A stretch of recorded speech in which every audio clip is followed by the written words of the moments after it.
प्यारे बच्चों, आज हम ज्ञान सागर का पाठ 3 निर्मला, सांप और सयाल कहानी पढ़ेंगे। इस कहानी के 2 पात्र हैं, निर्मला और सयाल। निर्मला, सांप और सयाल। दरअसल यह कहानी 3 मुख्य बिंदुओं पर आधारित है। यह कहानी गुजरात के आदिवासी गांव बरटाड की है। गुजरात के आदिवासी गांव बरटाड की है। वहाँ पर 2 सहेलियाँ हैं, निर्मला और सयाल। 2 सहेलियाँ हैं, निर्मला और सयाल। तो अब ये जो कहानी है इन दोनों सहेलियों पर आधारित है और यह कहानी साहस, आपसी द्वेष और उसके बाद अपनी भूल का एहसास, इन तीनों बिंदुओं पर केंद्रित है। कहानी सबसे पहले ईर्ष्या से शुरू होती है। निर्मला और सयाल 2 सहेलियां हैं, पड़ोस में रहती हैं और निर्मला जो है सयाल से बहुत ज़्यादा चिढ़ती है। क्यों? क्योंकि सयाल निर्मला से गुणों में बहुत अच्छी थी। उसकी बहुत अच्छी मुस्कान थी, मीठे शब्द थे और इस कारण वह हर गांव वालों का दिल जीत लिया करती थी और उसके इन गुणों के कारण ही निर्मला उससे बहुत ईर्ष्या करती थी। अब आप यह मत समझिए कि लोग आपको इसलिए नापसंद करते हैं कि आप में कमियां हैं। अगर आप में बहुत ज़्यादा गुण हैं, खूबियां हैं, तो उन गुणों के चलते भी लोग आपसे चिढ़ने लगते हैं, नफरत करने लगते हैं और ईर्ष्या करने लगते हैं। वे सोचते हैं कि क्यों इस आदमी में इतने गुण हैं, हम में क्यों नहीं हैं, और इसी कारण वे उनसे भीतर ही भीतर ईर्ष्या रखते हैं। और यही बात निर्मला के साथ थी। वह सयाल के अच्छे गुणों के कारण उससे ईर्ष्या करती थी, उससे जलती थी। अब निर्मला के पास बस एक ही अच्छी चीज़ थी। निर्मला के पास एक ही अच्छी चीज़ थी, वह थी उसके पास एक माला थी। वह माला उस गांव में और किसी के पास में नहीं थी। निर्मला और सयाल दोनों 6ठी 7वीं कक्षा में पढ़ते थे। निर्मला का मन पढ़ाई में बिल्कुल नहीं लगता था। उसका मन खेतों में चले जाओ, घूमते रहो, मौज मस्ती करो, बस इसी में लगता था। और दूसरी तरफ सयाल जो है वह उससे बिल्कुल अलग थी। उसका मन, वह बुद्धिमान थी और पढ़ने में भी तेज थी। एक दिन क्या हुआ कि निर्मला की माँ ने उससे कहा कि आज मवेशियों को चराने के वाला कोई नहीं आया है, तो तुम ऐसा करो कि इन्हें चराने के लेकर जंगल में चले जाओ। निर्मला तो बहुत खुश हुई और वह खुशी खुशी उन मवेशियों को लेकर के जंगल में चली गई। अब वह सोचती कि अब खेतों में खूब खेलने को मिलेगा और मस्ती करने को मिलेगा, और उसने मवेशियों को अपने जंगल में जाकर के उसने मवेशियों को वहाँ हरी हरी घास चरने के छोड़ दिया और अपने बैठने के लिए कोई जगह ढूंढने लगी। वह उस पेड़ की ओर चली जिस पेड़ के नीचे वह हमेशा बैठा करती थी, लेकिन उसने देखा कि वहाँ पर सयाल बैठी हुई है। उसने वहाँ सयाल को बैठे देखा। सयाल ने उसे बुलाया कि आओ निर्मला आओ, लेकिन निर्मला, वह तो उससे जलती थी, उससे ईर्ष्या करती थी, नफरत करती थी, इसलिए वह उसके पास बैठने नहीं गई और वह चल पड़ी दूसरी ओर छांव देखने के लिए। और उसे बगल में बड़ी बड़ी झाड़ियाँ दिखी और वह जाकर उन झाड़ियों के बीच में बैठ गई। निर्मला झाड़ियों के पास बैठी हुई थी तो एकाएक उसे पीछे से आवाज़ सुनाई पड़ी, फुस फुस, और उसने देखा कि उसके पीछे एक बड़ा सा अजगर है। अब तो उसके पैरों के नीचे से जमीन खिसक गई, चेहरे का रंग पीला पड़ गया। उसने भागना चाहा, लेकिन अजगर की भयानक आंखों को देखकर वह भाग नहीं पाई और वह चिल्लाने लगी, बचाओ बचाओ बचाओ।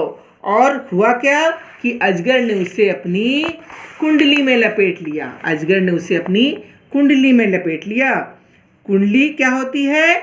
अजगर का एक छोटा सा घेरा होता है जिसमें वह अपने शिकार को लपेट लेता है। निर्मला चिल्लाई, बचाओ बचाओ। पास ही में सयाल बैठी हुई थी। सयाल ने जब निर्मला की आवाज़ सुनी तो वह दौड़ कर उसके पास आई और सांप को मारने का प्रयास करने लगी। सयाल ने पास ही पड़ी एक लाठी उठाई और सांप को मारने लगी। सयाल ने चिल्लाकर कहा कि भागो निर्मला भागो, बचो निर्मला बचो, और अपने आप को कुंडली से खींचने का प्रयास करो। निर्मला अपने आप को कुंडली से खींचने का प्रयास कर रही थी, लेकिन वह बहुत घबराई और डरी हुई भी थी। तब सयाल ने क्या किया कि सांप के जबड़े को पकड़ लिया। देखो सियाल ने सांप के जबड़े को पकड़ लिया है और निर्मला को बोली कि अपने आप को धक्का दे करके आगे निकालो। निर्मला ने बड़ी मुश्किल से अपने आप को आगे निकाला। निर्मला को अजगर की कुंडली में फंसा देखकर सियाल उसे बचाने तुरंत उसके पास पहुंच गई। उसने उस समय यह नहीं सोचा कि निर्मला उससे नफरत करती है। पहले उसने सांप को लाठी से मारने का प्रयास किया और जब इससे बात नहीं बनी तो वह सांप के जबड़े को पकड़कर खोलने लगी ताकि निर्मला अपने पैर को उसमें से निकाल सके। सांप और अजगर के बीच बहुत संघर्ष हुआ। निर्मला तो बहुत डरी हुई थी और निर्मला को लग रहा था कि अब शायद सांप के सामने सियाल ना टिक सके, लेकिन सियाल बार बार चिल्ला रही थी कि निर्मला अपना पैर निकाल, झटका दे, झटका दे। इस तरह से अंत में निर्मला ने अपने पैर को सांप के जबड़े से निकाल दिया, लेकिन अभी भी वह सांप की कुंडली में फंसी हुई थी। और अंत में सियाल ने इतनी जोर से झटका दिया कि निर्मला सांप की कुंडली से दूर जा निकली। अब सांप का शिकार सियाल थी। सांप बड़े जोर से फुफकार रहा था क्योंकि सियाल ने निर्मला को सांप की जकड़ से बाहर निकाल दिया था।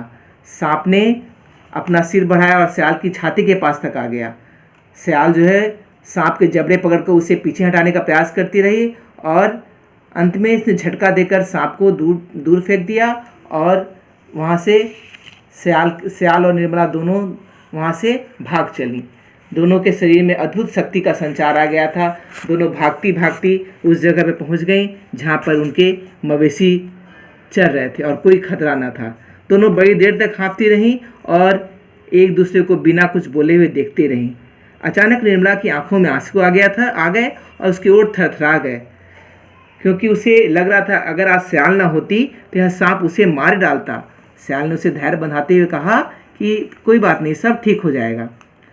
और निर्मला सियाल को इस तरह देख रही थी कि आज उसे पहली बार पहचान पाई हो।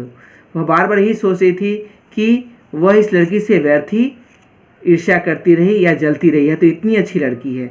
निर्मला ने सियाल को अपनी मोतियों की माला भेंट में देना चाहिए, लेकिन सियाल ने देने से इनकार कर दिया और कहा कि अगर तुम्हारी जगह मैं होती तो क्या तुम मेरी मदद नहीं करती।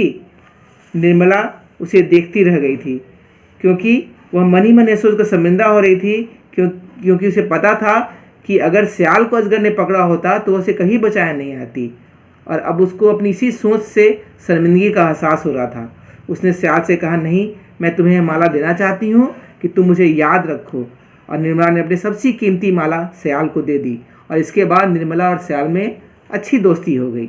तो बच्चों, यह कहानी हमें बताती है कि हमें 3 चीज़ों का हमेशा ध्यान रखना चाहिए कि अगर कोई हमसे बहुत अधिक प्रतिभाशाली है, योग्य है, तो हमें उसका सम्मान करना चाहिए, उसका सम्मान करना सीखना चाहिए, न कि उससे नफरत करना और ईर्ष्या करनी चाहिए।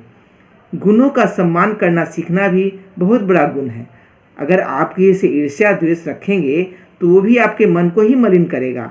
हर आदमी यह जानता है कि कौन उसे नापसंद कर रहा है। सियाल भी यह बात जानती थी कि निर्मला उसे नापसंद करती है, लेकिन उसके बाद भी उसने उसके प्राणों की रक्षा की, क्योंकि जिसका हृदय निर्मल पवित्र होता है वो यह भेदभाव नहीं करता कि यह मुझसे नफरत करता है तो मैं उसकी सहायता न करूं। तीसरी बात, अगर आप किसी को पसंद नहीं करते हैं तो भी अगर हम मुसीबत में फंस जाए तो आपको उसकी सहायता करनी चाहिए, परंतु यह सब वही कर सकता है जिसका मन पवित्र हो, निर्मल हो, शुद्ध हो और वह बहुत सरल स्वभाव वाला हो। निर्मला यह सब नहीं कर सकती थी, इसलिए उसे ग्लानि हो रही थी। और सियाल में तो अच्छे अच्छे गुण ही थे, इसलिए सियाल ने यह कार्य किया। तो इस कहानी से हमने यह सीखा कि हमें कभी भी विपरीत परिस्थिति में घबराना नहीं चाहिए। जिस तरह सियाल ने निर्मला को सांप के चंगुल में देखा, कुंडली में फंसे देखा, तो वह घबराई नहीं ना, उसने डटकर इस परिस्थिति का मुकाबला किया।